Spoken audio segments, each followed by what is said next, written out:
shayga uu ugu neceb yahay ciyaartooyga kubadda ciyaara waa dhaawaca siiba markay timaado xilliyada xasaasiga ah ee champion ama la gelayo ama koob adduun markaasaanay markay ugu xunta ay tahay taasoo ciyaartooyo badan ay heshay wiiga ka hor intaanay bilaabmin xilli ciyaareedkii ugu wanaagsanaa ay geli lahaayeen kuwaasoo ugu gudbay mondiyaalka ruushka ka dhici doona koobka adduunka kaa ugu dambeeyena wuxuu ahaa Daniel Alves xidiga Brazil ee baasha u ciyaara ee isna uu ku jiro kuwa ka maqan koobka adduunka ayuu ka mid yahay videoga imka aad daawanaysaan waxaan soo bandhigaynaa 10 ciyaartooy ee ka maqnaan doona koobka adduunka ciyaartooyga Daniel Alves oo ka maqnaan doona koobka adduunka kadib markuu ku dhaawacmay Paris Saint-Germain baasha midig uu ka ciyaari jiray taasoo uu ka mid ahayn xusha ama xulka la soo doortay koobka adduunka ka ciyaari doona Brazil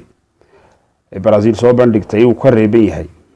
2018 taasoo uu ku dhaawacmay finalkii koobkii Faransiiska ciyaartooyada ka mid ah isku galeen markaas halka taasoo ay mu'akid tahay inuu ka maqnaan doono koobka adduunka kadib markuu ku dhaawacmay finalkaas ruuga xaqiisa hore uu dhaawacaasina ka soo gaaray Daniel Alves wuxuu ka mid yahay kabtanka inta badan u qaaday xulka Brazil uu ka mid ahaa waana bedelkiisii way ku adagtay hadda cid bedeli lahayd taasoo uu ka difaacay xulka Brazil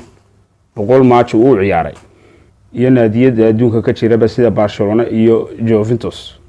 hadda tababaraha Brazilna problem aad u weyn baa haysta taasoo bedelkiisii aan mid halkiisa buuxiya aan lahayn bedelka baasha loo hayaa waxa kamid ah Veclor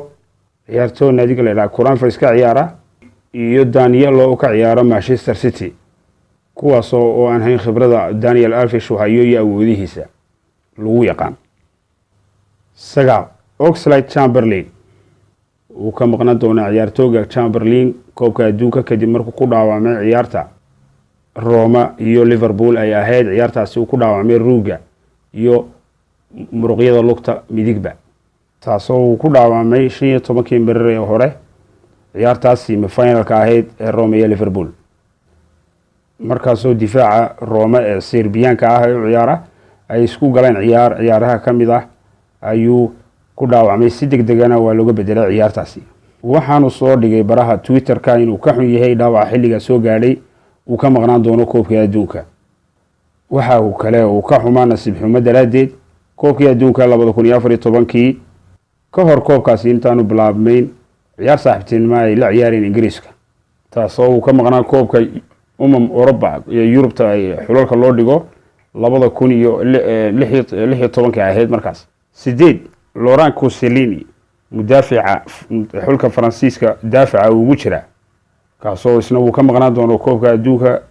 sababtoo tahay amaliyad ama qalliin uu galay markaas lugta midig qalliin uu ku galay markaas uu ka maqnaan doono koobka adduunka taasoo uu ka maqnaan doono 6 bilood garoomada kubadda cagta taasoo xulka Faransiisku aad uga xumaaday dhaawacaas daafacaas uu soo gaaray xilliga koobka adduunka ee yar ka hadhay sidoo sheegay tababarahooda Didier Deschamps uu aad uga xumaaday dhaawacaas soo gaaray daafaca Faransiiska taasoo ugu daaweynaa ugu khibrad badnaa markaas xulka Faransiisku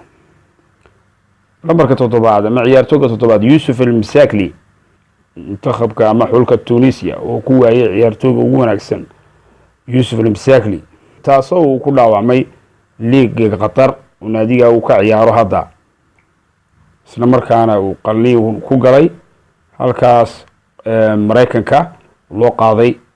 koobkaas iyo liiga ka jira Amir Qatar oo leeyahay markaa xilli ciyaareedka hadda ka jira liiga Qatar ayuu laacibkii ugu wanaagsan oo ka qaatay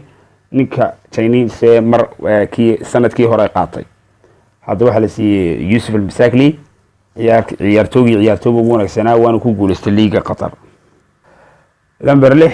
Alexander Kokoyeri oo ciyaartooy Ruushiyaan ah ka dhaawacmay xulka Ruushia taasoo isna uu ka dhaawacmay ruugaasi ciyaaray liiga Faransiiska ay ka dhex ciyaarayeen ama Ruushka lambar 5 Daniel Pereira waa ciyaartooyga dhexda ciyaara FC Porto dhaawacyo fara badan buu la kulmay xilli ciyaareedkan imkan joogno taasoo uu la kulmay dhaawac aad u culays ah oo muruqyadu ay ku go-een markaas ciyaartooyga dhexda ka ciyaara markaas isla markaa xulka Portugiiska oo ka maqnaan doona isaguna koobka adduunka. xulka Portugiiska oo markaa ku jira groupka ah Iran iyo Morocco iyo Hispania. keliya kama maqnaan doono koobka adduunka oo keliya, taasoo heshiisyo uu la galay Arsenal iyo Manchester United laftahaantooda ay saameyn ku yeesheen inuu ka maqnaado. lambar 4 Lars Stindl, ciyaartooyga Jarmalka ah, waxaa la filayay inuu ninkaasi uu noqdo mid ciyaartooyada ka jooga koobka adduunka u ciyaari doona, taasoo uu la kulmay dhaawac aad u adag uu ka maqnaan doono koobka adduunka isaguna. liiga Jarmalka ayuu ku dhaawacmay Shakhtar, baaristii ugu dambeysay ayaa tilmaamtay inuu ka maqnaan doono koobka adduunka. lambar 3 Zuhair Fadal, difaaca u ciyaara Real Betis, isla markaa xulka Morocco ayuu isna ka dhaawacmay waana ka maqnaan doonaa koobka adduunka, taasoo xulka liiga Isbaaniska uu ku dhaawacmay Villarreal ciyaarayeen, taasoo ka maqnaan doono koobka adduunka isla markaa muddo 6 bilood ah ayuu markaa lagu qiyaasay sheebaadhadaas la baarayay caafimaadka. lambar 2 Jakob Lahavson, ciyaartooyga dhexda u ciyaara xulka Sweden, ciyaartooyga u ciyaara Sweden dhexdana uga ciyaarayeen markaa Talyaaniga ayuu ku dhaawacmay dhaawaca halista ah ka maqnaan uu muddo 6 bilood uu ku gaadhayo inuu koobka adduunka ka maqnaado. lambar 1 Kolbin Sebroson, oo xidiga u ciyaara Iceland xulka la yiraahdo, isna uu ka maqnaan doono koobka adduunka.